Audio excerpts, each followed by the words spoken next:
Hello and welcome to the Carolina Snowflakes Podcast, where two Southerners come to terms with their liberal snowflake tendencies. We're your hosts. I'm Amanda. And I'm Jason.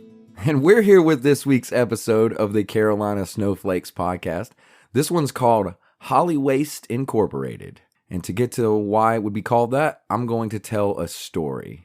We're going to do two little bits here. It's going to be story time and then why this pisses me off time. Yeah, okay. So starting with story time, something happened at my workplace recently.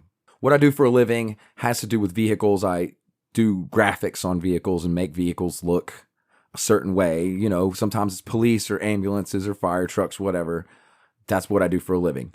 Well, we got a customer who was from Hollywood, California. A customer Hollywood. Straight from across the country, from Hollywood, and they are filming something in the area, and they wanted us to do some work on some cars. They made a deal with the local police that they would basically rent some of the cars from the police because they need police cars for this. We are changing the graphics from the local police to be some make-believe police department in a county that does not exist. Right, okay. This is what we have to do, and we have to do that and then change them back into our local police cars. For this movie, which is, or whatever it is, movie, television show, whatever it is. Now, this customer, they are low person on the totem pole of a gigantic, huge production. A production from a company that we will say, South American Rainforest is the name of the company that has the money for this, okay? Okay. I don't want to say who it is. It's just a rainforest in South America that has a river. Are there piranhas in that river? Probably. Okay. And they have, let's just say, infinite amount of money for this particular job. So what they come to us with is like, hey, we need this really quick because we need it for this movie and we got to do shoots and whatever, Hollywood lingo, and just get it done. So we have to push everything else aside. It was a whole disaster. It was annoying. But what I noticed is that it was pissing me off on a different level. Like, it wasn't just the work that was bothering me. I was like, there's something else that's happening here that's bothering me. And as we went working through it, I was able to more and more pinpoint what that was, because we would have problems like, hey, how do you want this to look? You know, because they wanted us to match vehicles that are on the other side of the ocean where they had shot other footage. Oh, mm-hmm. And they didn't have those vehicles. All they had was really crude, shitty photos of them, not in inches, because where this was on the other side of the ocean doesn't use inches. Nowhere on the other side of the ocean Right. uses inches. So none of it works, okay? Uh-huh. And so we just have these shoddy pictures from these people from overseas in millimeters, okay? Okay. So part of this, whatever film had been shot overseas, they needed the vehicles that they used there to match the vehicles that were being used here, and all they could give you was pictures. Really bad ones, yeah. Grainy photos. Yes. But this is film. Why couldn't they have better photos? Who knows? There are lots of questions. So they decide, you know, basically what we want to do is you guys make the best judgment calls you can. And if they're wrong, we'll just redo it. And we're like, that's a weird strategy. Why would you do that? Well, we've got the money. We'll just pay. So, wait. So they said, you figure it out. Do what you can do. If it doesn't work, we'll just have you do it again. Uh-huh. And that is the strategy moving forward. Oh. And when we ask, well, could any of the people who or make these decisions, tell us what they want? Yeah. And they say, no, those people are so busy, they would rather just pay you to do it wrong over and over again until you get it right, because that costs less than their time. Wow. So rather than take the 5 minutes to come over and talk to you all doing the work, to get it right, the whoever's has decided it's more cost efficient. Director, producer people who literally saw the vehicles that were being used on the other side of the world. Right. Can't be bothered to Right. come over to say, yeah, that looks right, or no, that doesn't. Right. They've decided that it would be more cost effective to have us do it wrong over and over and to pay it for it until it's right. And so to just guess. Okay. Because that's the way the system is set up. That's the way these big giant projects like this work. Okay. So that is what started to get under my skin or started to bother me. I was like, that's a really bad system. Like, why is it like that? There has to be a better way. Surely there are other films that are more organized. Well, as it turns out, no, they're not. All movies are like this, and it happens all over all the time. And the amount of waste that's created is gigantic. So I started thinking, like, not my labor. Again, I'm not worried about my labor. I get paid hourly. I get paid the same no matter what. So my personal stake in all this is removed. I'm thinking about this from a big picture standpoint. And to me, it seems like they came in, quote unquote, created a lot of work for our company and created a whole shitload of waste, paid for it, and then they're going to leave. And I was like, well, that's good for me and my company, especially if I had, get a bonus out of this or something. That's really good for me and my company.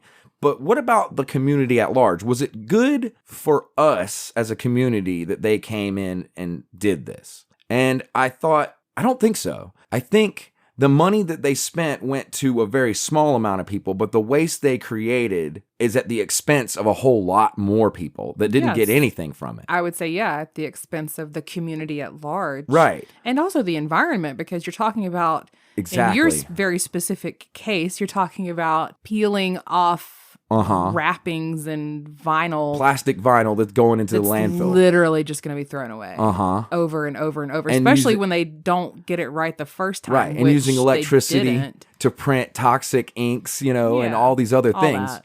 And then on top of all that, they're driving these cars around back and forth needlessly because they're wrong every time. So then they have to bring them back. And this is all creating pollution. So my point was just that the negative impacts from them being here affect the entire community, but the positive impacts from them being here seem to affect a small number of people in the community. And since I happen to be one of them, that's sweet and all, but it seems wrong morally, I guess. Yeah. In my head, it seems like this system is bad. Yeah, and also you have to think like you're just one example, like one little piece, like one little speck of dirt in a much larger landscape of movie production and Hollywood. So I'm like, okay, well, if this happened with you for this one thing, I wonder how much this happens in other places and just in general when it comes to Hollywood, because it's one of those things where you don't really hear a lot of like criticism when it comes to movies being made or film, like television shows being made in places. Like people tend to kind of get celebratory about it and excited about it. I know that was always my experience of it, and that this notion that it was bringing money into the community and that was good. And as an adult and seeing the way that it happens, I'm like, that's not what's happening. It's bringing a little bit of money into the community for a little people, but the major impact is negative for everyone. Well, did you meet any famous people for this? No. No? No. Oh. But I'm not interested in that really. Oh. Okay. What I'm primarily interested in is I wanted to know if other people had noticed this and that other people, like, am I crazy, or is Hollywood like actually negatively impacting places when they go to travel there to film? And there isn't a lot of people saying that, which makes me feel like, am I crazy? Am I the only one making this argument? I doubt it. No, yeah. No, I'm not the only one, but the voice is small. That's because we're all obsessed with Hollywood. Yeah. We want Hollywood in our backyards. Yeah, I think this is a propaganda. We have the opposite of NIMBY when it comes to Hollywood. We're like, yes, in my backyard, please. Yeah, we do. We do. NIMBY. Yeah, yes. Huh. Well, when we first started talking about your experiences at work in this HollyWaste company, it reminded me that states usually have some sort of program or incentives in place to kind of lure movie companies to film there. Yeah, because unlike me, states seem to view it as an entirely positive endeavor. Most people do. That's what I said. It's like the opposite of NIMBY. We want Hollywood in our backyards because we celebrate it. We think it's great. And I was like, I want to know more about that. What is that? And so it's called the Movie Production Incentive Program. And over 40 states in the U.S. have some sort of incentives in place. What about the other 10? They're like, fuck you, Hollywood. They're like, can't be bothered. We don't want your kind around here. Holly weirds. Holly weird liberals. It's probably like Florida and like Alabama. No, I don't think so. I think Florida's got incentives. Yeah, probably. Imagine it's more like somewhere like Idaho or something. Even Idaho has them. Oh, do they? Yeah. Well, now I want to know which ones don't. Yeah. Anyway, so more than 40 states do have some sort of incentive program, and they vary from like tax credits to refundable and transferable credits, grants, and rebates. Yeah.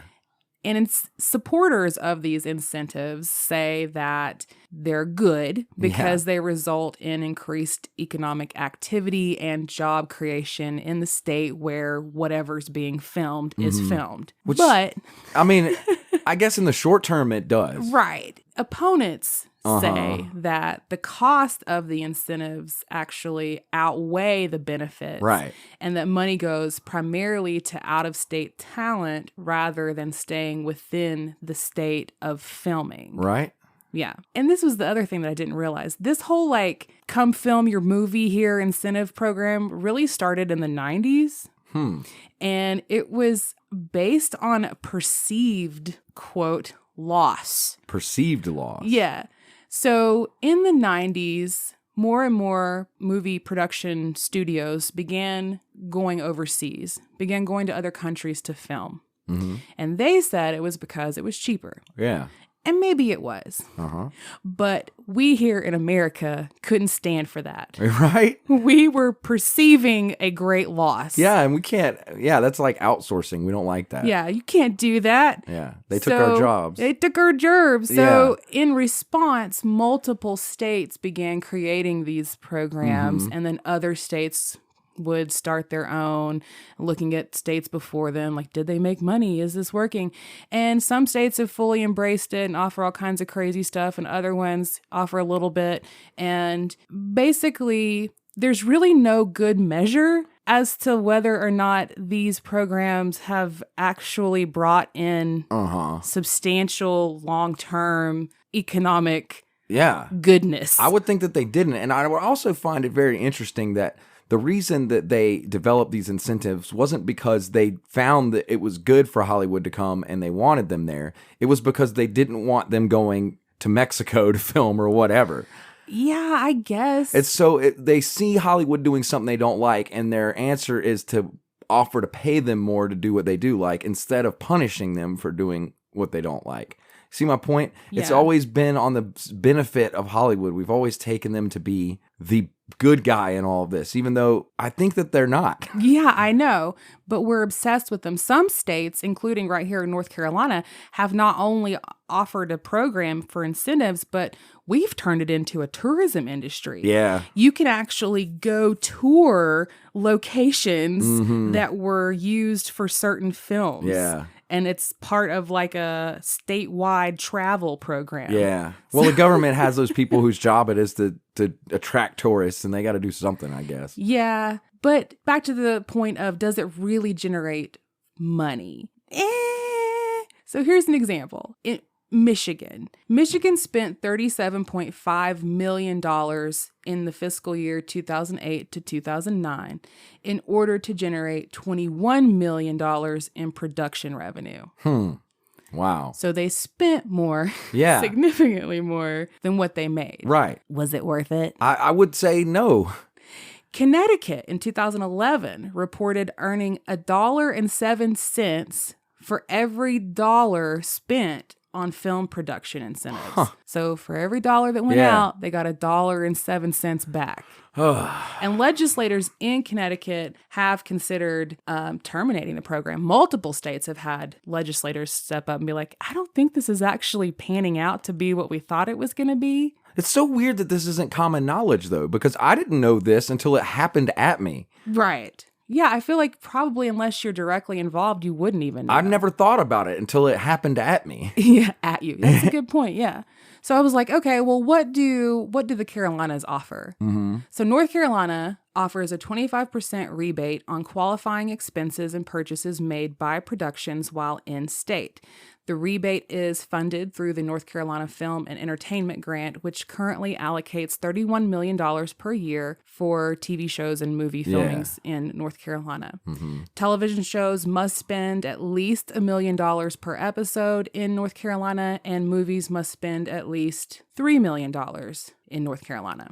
Yeah, and see, those kind of rules end up creating waste because they're like, literally, we need to spend this money. They're like, you have to spend X dollars while you're here in order to qualify for a rebate on what you spent. Which they think is good, but in the end is just waste. It's Creating just throwing money away. a lot of waste, which is why they told you it's actually more economic for us to just have you do it over and over again. That's because we why. have to spend that money anyway. That's why.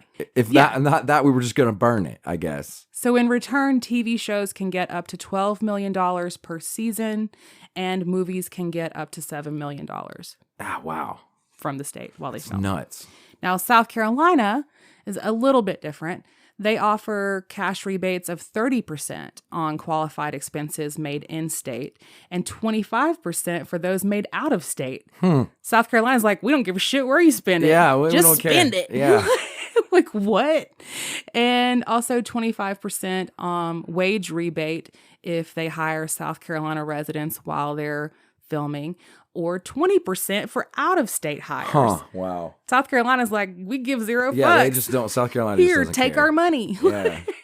Now, both North Carolina and South Carolina also offer sales tax exemptions. So when you go to film your movie in one of our Carolinas, you can apply for sales tax exemption, which means that anything you purchase, goods, services, hotel rooms, food, you can get back on taxes. Taxes, or you just don't pay sales tax at all. Right. North Carolina foots the bill. Wow. For you. Wow. Yeah, isn't that nuts? It's insane. Yeah.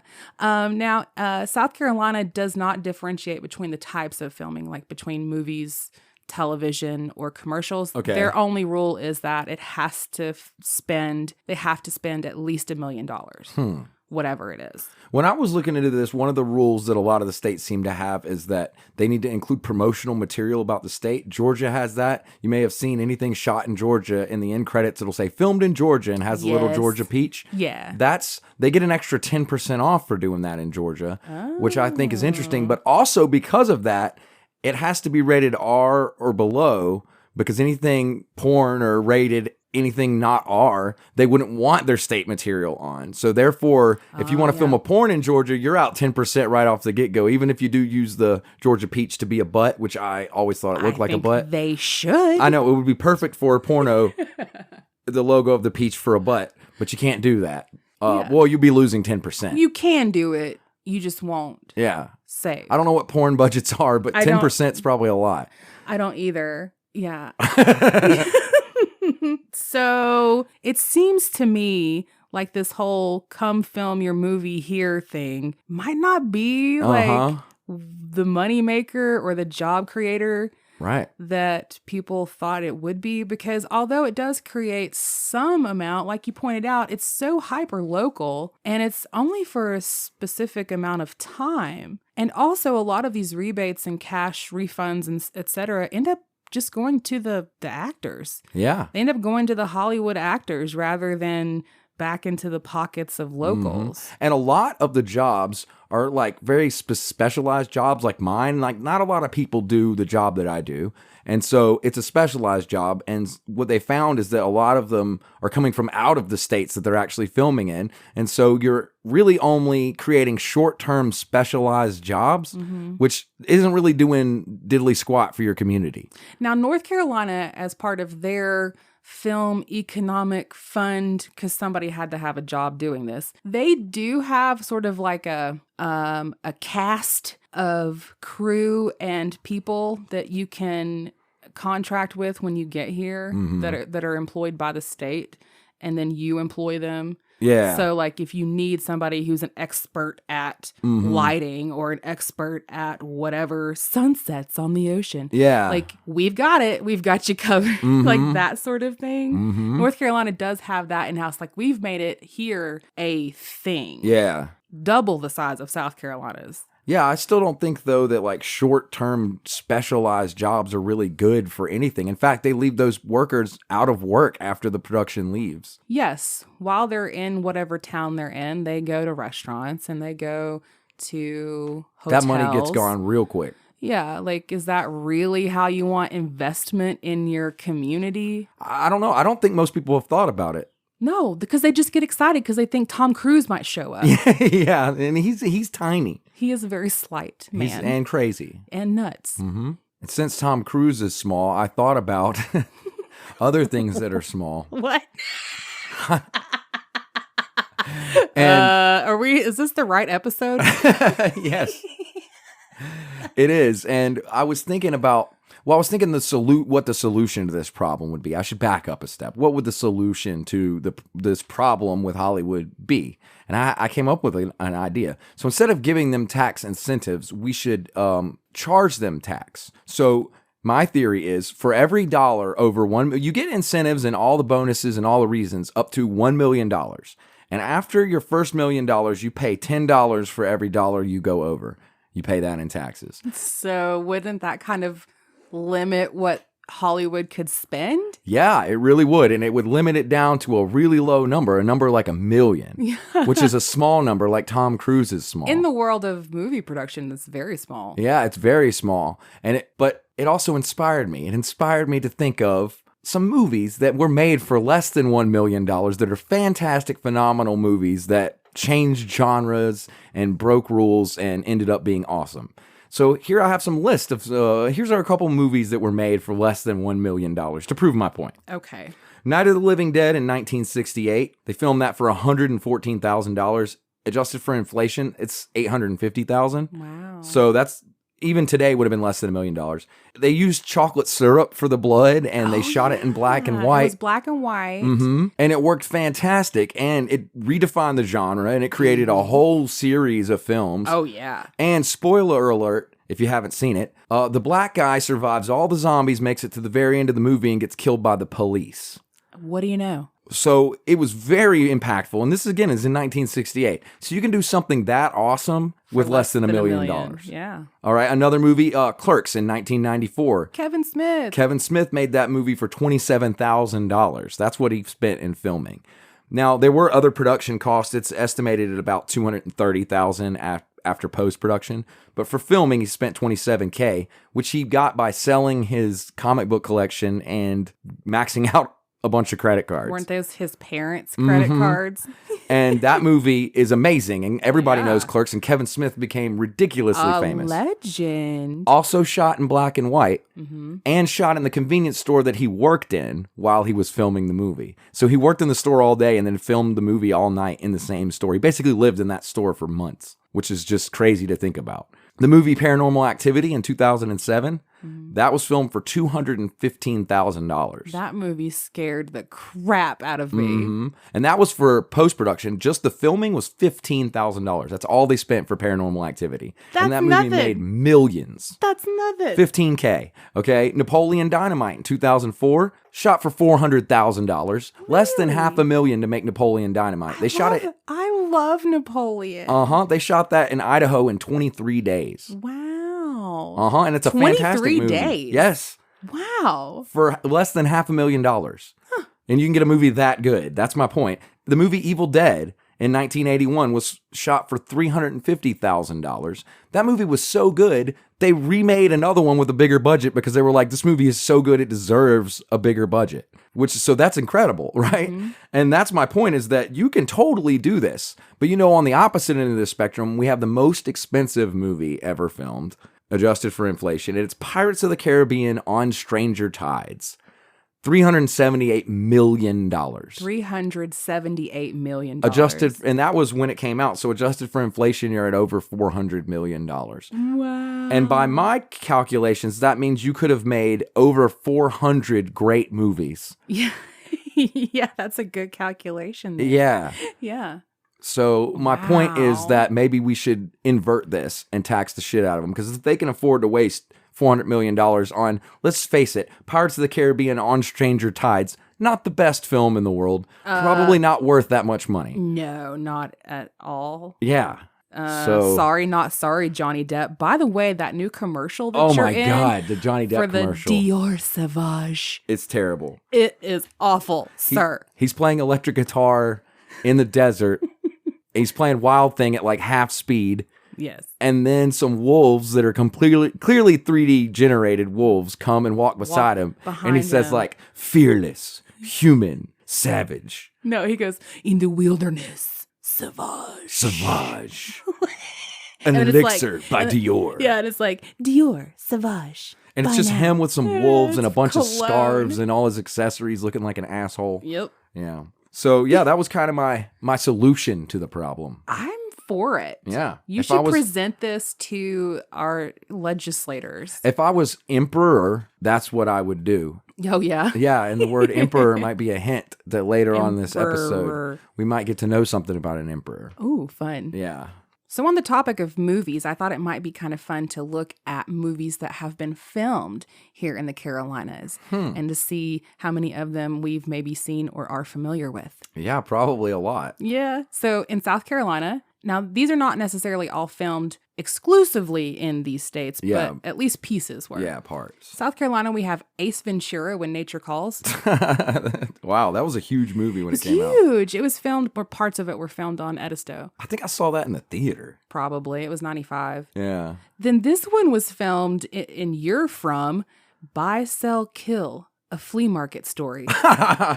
Filmed in Anderson. It's like a documentary? I guess. Is it about the jockey lot? Probably, yeah. I don't know. I guess you haven't seen it. No, I haven't, but I know of the jockey lot for sure. The flea market, whatever you want to call it. Was there some kind of murder there? I don't know. I've always wondered if the word jockey lot was racist. I feel weird saying it. Oh, good point. I don't know if it is or not, though. It might just be like little guys like that ride Small horses. people on horses. Yeah. Could be. That's not racist. Is more like heightist. Well, either way, there was a movie made in 2004, and it was filmed in Anderson. If that word is racist, I'm sorry. I didn't know. We apologize. Die Hard with a Vengeance, Oh, nice. Charleston. And actually, Charleston Has a lot. is yeah. a hotbed for movies. Yeah, there was a lot shot in Charleston. A lot of them. It's a filmed very there. unique looking city. It really has its own feel. Parts of Forrest Gump Yeah. were filmed in South Carolina in different places, but in particular, Walterboro. And down in Georgia and Savannah. Mm-hmm. The Notebook. Yeah. Parts were filmed in Charleston, Edisto, and Mount Pleasant. Amy Adams. The Nutty Professor 2 was filmed, parts of it in Lake City, South Carolina. I thought that movie was almost entirely on green screen, but okay. No. And then, of course, the one you know for sure, Radio, Yeah. was filmed in Anderson and in Walterboro. I know all about Radio. Yeah. I worked at the theater when that came out, and I bet it was a big deal. Cuba Gooding Jr. was at our movie theater. Really? Yeah. And so was Ed Harris. That's why. That is why people have no problem with Right. Hollywood coming to their town. Right. Because they might get to meet a celebrity. It happened for me. I was a teenager working in the movie theater when that came out. That's kind of cool, though. Mm-hmm. Now, in North Carolina, we have Dirty Dancing. Yeah. Patrick Swayze. Swayze. was filmed at Lake Lure. R.I.P. Other parts of Forrest Gump were also filmed here. The scene where he's running. That's like the whole movie. I know, but like it's one of the mountain scenes. Oh, okay. Where he's running through the mountains. Running Through the Mountains was filmed in Linville, Grandfather Mountain. Okay. When he has the beard and then the shit happens Yes, thing. Yeah. yes, that one. The Fugitive was filmed in parts of Robbinsville, Bryson City, and Silva. That was a long time ago. In North Carolina, like I said, tourism, they've actually made where the train derailed and exploded, you can actually visit by train on the Great Smokies Expressway. And see. Or Great Smoky Mountain Railway and go see where The Fugitive was filmed. Harrison Ford. Yeah. Really big deal. The Green Mile, parts were filmed in Blowing Rock. Mm-hmm. The Hunt for Red October, parts were filmed in Lake James. That was a great movie. The Last of the Mohicans, parts were filmed in Chimney Rock and Biltmore. Yeah. Again, you can go visit these places. Yeah, I remember that. Here was filmed such and such, you know. Nell, did you ever see that movie? No, I didn't. With Jodie Foster? It's so good. I never saw that one. Oh my gosh, Nell is such a good movie. Filmed in Fontana Lake. Yeah. Maximum Overdrive. Yeah, hell yeah. That's a great movie. Parts were filmed in Wilmington. Why is that such a great movie? Because AC/DC does the entire soundtrack for the entire film, which I think is a genius move, and that AC/DC should do the soundtrack for every movie ever, and that would solve at least that part of the problem. I'm in full agreement with you on that one. Talladega Nights was filmed parts in Charlotte. Yeah. The Charlotte Motor Speedway. The Motor Speedway, yeah, it does feature in that film. Mm-hmm. The Hunger Games, really big deal. They came to town. They filmed in Asheville, Barnardsville, Black Mountain, Charlotte, Concord, and Shelby. Wow, I didn't know that. Yeah. Interesting. Neat. Yeah. Well, I wanted to do another get to know an emperor bit this week.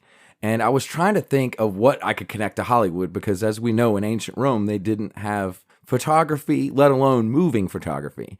But they did have something close. The closest thing I could think of to the version of Hollywood that they had in Rome was the gladiators, the Roman gladiators in the arena. And that led me to an emperor that we're going to talk about today. We're going to get to know Emperor Commodius. His name is Commodius. We're going to laugh about that because the word commode. But it's actually not related to the word commode at all. I had to look it up because I didn't believe that it wasn't related to commode. It's not. But as it turns out, it's not. Yeah, this guy, Commodius, we're talking from 161 to 192 was his rule. So the word commode didn't come about until like the 18th century. So that's literally like 1600 years later. Right. Math. It's good.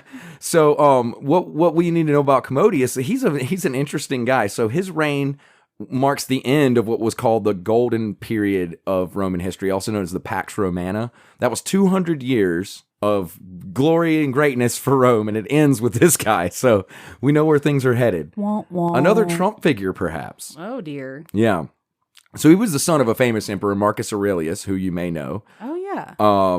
His son was this guy, Commodius, and he had an older twin named Marcus Annius Verus, but that twin died during a surgery after a battle, and so Commodius became the only son of the emperor Marcus Aurelius. And at that time, he was part of a consecutive group of emperors who had been what was called born in the purple, which means born as a legit son to an emperor while he was alive. Right. That was known as born in the purple. Right, because we had talked about in a previous emperor segment about how a lot of them ended up adopting older male heirs. Yes, and him being born into it was considered to be a good sign. Everybody thought he was going to be great. Didn't necessarily turn out that way. Did not go well. So his legitimate son, he and his son kind of co-rule for a little while. The idea is that, his son was young, and he would become what was called a consul, which was like the first ranking officer to the emperor. And so they would, kind of rule together. And then Marcus Aurelius dies from natural causes, and Commodius becomes emperor when he's about 18 years old, which was quite convenient. Because 18 is when you start to kind of get reason, usually. Sort of. Yeah. For minutes, it might be a little older, honestly. In his case, you'll see why. So as soon as he got in power, the first thing he did was devalue Roman currency. That was the very first thing, which back then meant literally reducing the amount of silver per coin. So he just made it so from now on, put a little bit less silver in the coin. So he was cutting. Yeah, basically goods. Cutting. And they had been cut before, but he did it twice during his lifetime, from 79 to 76%, and then again down to 74%. That's silver, percentage of silver per ounce or whatever. Mm-hmm. So yeah, he basically, started off just skimming off the top, which is not a good start. Dirty. His rule was comparatively peaceful in a military sense, like who we talked about with Nero. He didn't really have any interest in going and conquering other people because he was very, very self-centered. So the main thing that happened during his rule was a lot of political strife and capricious behavior from the emperor. His ascension marked the descent from a kingdom of gold into one of iron and rust, according to Cassius Dio. So he was the kind of dude who liked all the attention. He was kind of a megalomaniac, and he wanted all this power. He did have 4 elder sisters, and each of those sisters had a husband who wanted to be emperor. And they all got together and plotted against him, and he killed a few of them and exiled one of his sisters, and then some other people planned and tried to kill him. Both times the people tried to kill him got caught. Ooh. And the bodyguards killed them or executed them and exiled them. So he had 2 conspiracies against his life during his reign. So it wasn't like all peaches and cream, even though he wasn't really fighting wars. So in opposition to the Senate, Commodius pronounced iconography. He stressed that he was a uniquely divine person. He made statues of him as Hercules, saying that he was a son of Jupiter and that he could defeat all things. He took the head of the statue of Nero and replaced it with his head. So he photoshopped himself. He photoshopped himself in, yeah. And he would do plays where he played Hercules and would claim to be Hercules. He put Hercules in his official title and name. So he made everybody think that he was Hercules, even though he wasn't. And he loved being a gladiator, so he decided he was going to fight in gladiatorial combat, and he did it quite a bit. He fought as what was called a secutor, so they had different versions of gladiators. The secutor was usually had a shield and a sword, sometimes a short sword, sometimes a long sword. And he fought as a secutor, but everybody always let him win. So like he had the Putin thing going on where he would fight in the arena, and he would kill mostly animals. And then he would beat other people in combat and scar them. Mm-hmm. And he would say that scar would forever be a symbol of power for them. And that if they got scarred by him, that meant they were great somehow. So in a way, he made it beneficial for them to come in lose. And lose to him. Exactly. Mm-hmm. So it's a very megalomaniacal Putin type thing. Crazy person. He killed like tons and tons of animals. Like that was a big thing. He liked to just go in and kill exotic animals. According to Cassius Dio, he once killed 100 lions in a single day in the arena. Like he would just go kill lions. Well, I find that offensive. I know. He decapitated an ostrich once with a specially designed dart, and afterwards carried the sword and bleeding head of the dead bird over to the senator's seating area and motioned as they were next. So like he had an ostrich running and decapitated it and took its head over to the Senate and was like, y'all are next. And threatened them with it. Yeah, which is pretty extreme behavior. What a weirdo. From somebody who's an emperor, yeah. What's with all these crazy people? Well, I think, they were a little inbred. That has something to do with it. Mm-hmm. On other occasions, Commodius killed 3 elephants on the floor of the arena by himself and a giraffe. That's terrible. Isn't it? But that's what people used to go watch. Like, that was their version of movies. Yeah. That's what I was kind of getting at. Like, where we go to Hollywood and watch movies where people fight in 3D animated space, they used to go watch people kill animals and kill each other. That's so gross. Yeah, well, I'm not saying we need to be Roman. I'm just pointing out the history of getting to know this guy. All right. So, he basically did the same thing as Nero and had himself appointed as ruler and greatest victor of all these things, but it all got erased after he was murdered. He was assassinated. The end of Commodius' rule ends. So finally, somebody did get rid of him. With an assassination. And it was all downhill after that. Not a lot. A lot of the Roman emperors for a while are pretty shitty after him. Like shittier than that? Yeah. Mm-hmm. Yeah. It gets worse.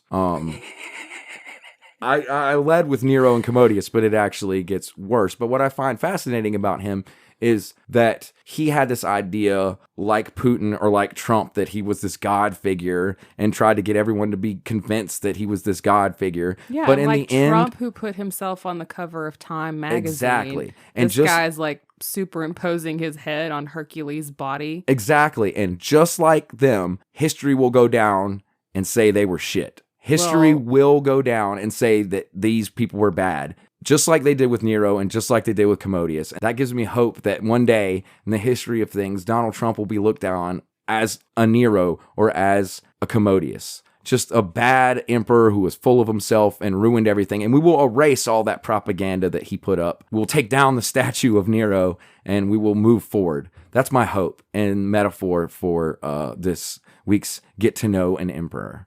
Well, it's interesting to think about the Hollywood budgets and compared with the budgets that they had in Rome, or even better, with the budgets that we have for the show, which is $0. And we have filmed, I said film, but I mean, we might as well have filmed. We could have filmed. We recorded ourselves doing many, many episodes. In fact, this is number 55, I think. Yep. So we have done all that on a budget of $0, and it is excellent. And we have a whole backlog that you can listen to on our website. carolinasnowflakes.com. And if you don't believe us, we have throngs of fans on our Facebook that you can interact with.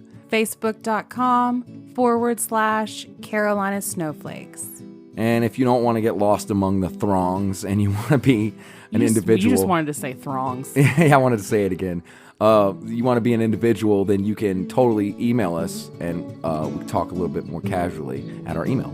carolinasnowflakes@gmail.com. gmail.com. Thanks for listening. Bye.